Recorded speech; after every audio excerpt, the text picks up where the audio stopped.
Hey there. So, welcome to today's video. As you notice, I've remembered to take my watch off before I start today. Okay, so what I want to look at today is how to deliver attacks that are kind of less than obvious. Because I mentioned this before when we looked at picks. If I come from here and I strike like this, it's pretty obvious to you if I'm attacking you, it's pretty obvious to what I'm going to do from here. Or if I come from here, clearly I'm hitting a backhand shot. I could go there, maybe I could go there. There's the obvious one. Okay, so what I've got to look at, if that's what I do, it's predictable and people can train for it and deal with it much more easily. So I have to look at ways of not being predictable, and ideally not being predictable and quick at the same time, because obviously from here I could do that. There's nothing wrong with this. Sometimes it's a good call. Yeah, so it's come right across my body and gone there. The only problem with this is it's relatively long. Ditto this. And there's nothing wrong with a block into that because it's fast, right? It develops power well.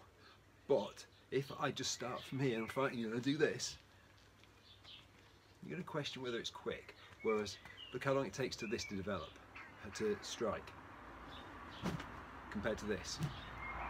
That's just straight there. Okay, boom. Because this got to go all the way around here. So if both of us were to strike at the same time, like now, I could start first and he still hit me. Somebody who's just standing here and goes bam, like that. So I have to have something quick and have something that's unpredictable. Okay, so here's a few. Right, and what I call these is hitting off of reverse chamber. So chamber position for angle 1 is here. So for angle 1, there. Obviously if I do the full Serrada thing, it will be like that. So what I'm going to do is come from here and hit there. It's that simple. Okay, so instead of that, I use the angle 1 chamber to hit angle 2. See, come back there, it finishes in the same place as angle 2. So, go there.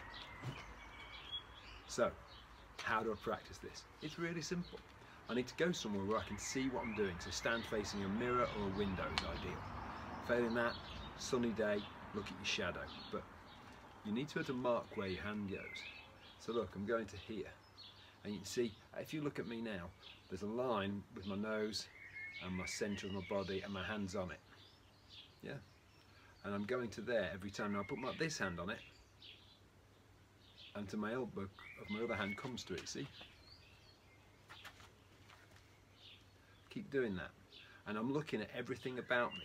Because then when I do something different, I want to change only the things that absolutely have to change.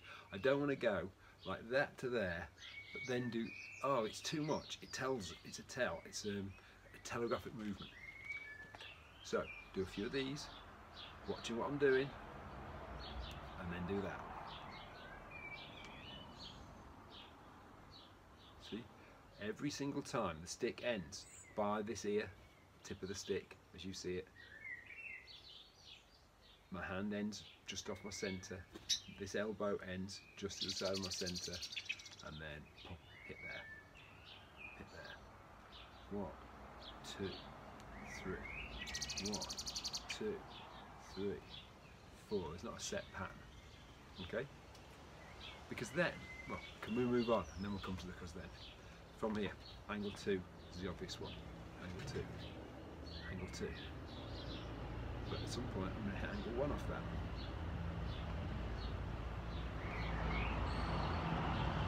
And of course angle 1 comes down here, so I can then come up with that. And the cat has come up to say hello. Anyway, 1. There. Angle 2. Angle 2. There.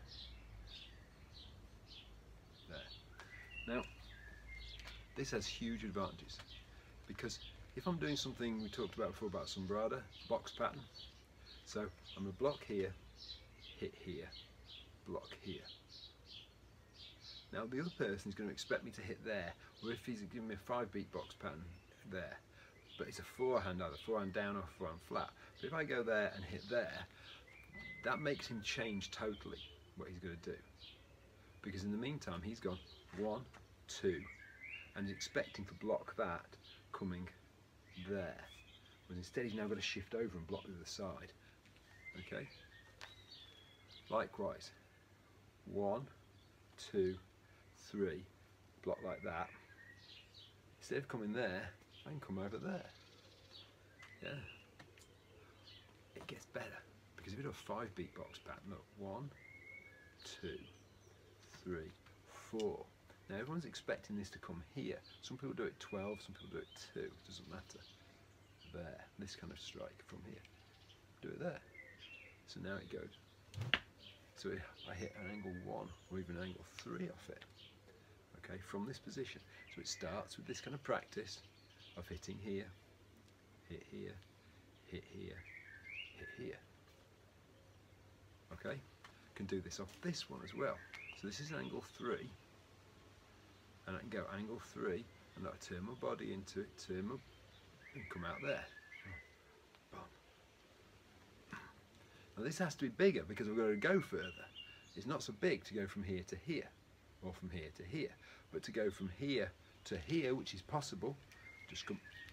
I have to take my head out of the way, see, because I'm going to go through that space. So there. This one. Do it like that.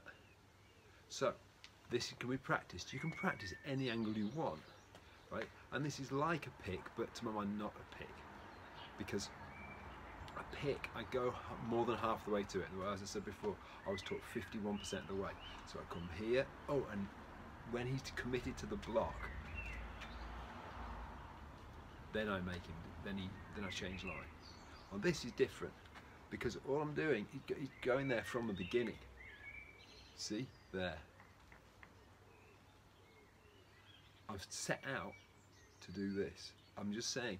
All it's saying is you have a chamber position which has an obvious attack. So from here, for any style of a screamer, the obvious one is there. Likewise from here, there. But we can hit like that, or I can hit like that. Now these are slightly less powerful because the body mechanics of turning this way is good. The body mechanics of doing that is less good. Okay? So you lose a little bit of power, but it doesn't matter as such because, as they say, the one he doesn't see coming is the one that's going to hurt. Okay? So if you can do this, and it takes a lot of practice because otherwise it's just obvious. Okay? It's like if I stand here and just do that, it's obvious. It presents no threat. Whereas if you're used to this, and that comes out suddenly, that's when you're going to start landing these. Okay? How you practice it?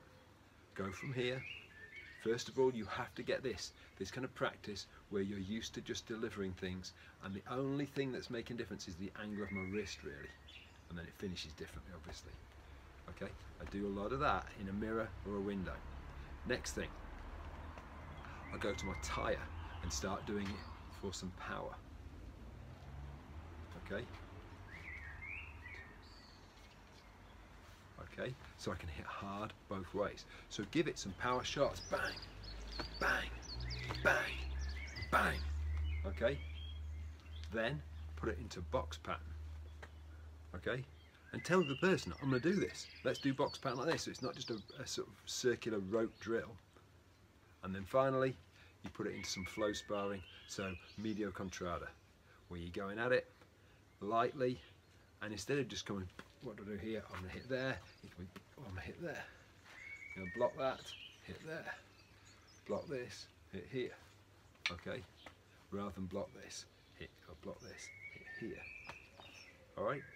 It takes a little bit of work, but as with all this stuff, it's relatively straightforward. It's just a matter of training it. Okay? So, have a go at that, and I'll see you for another video tomorrow.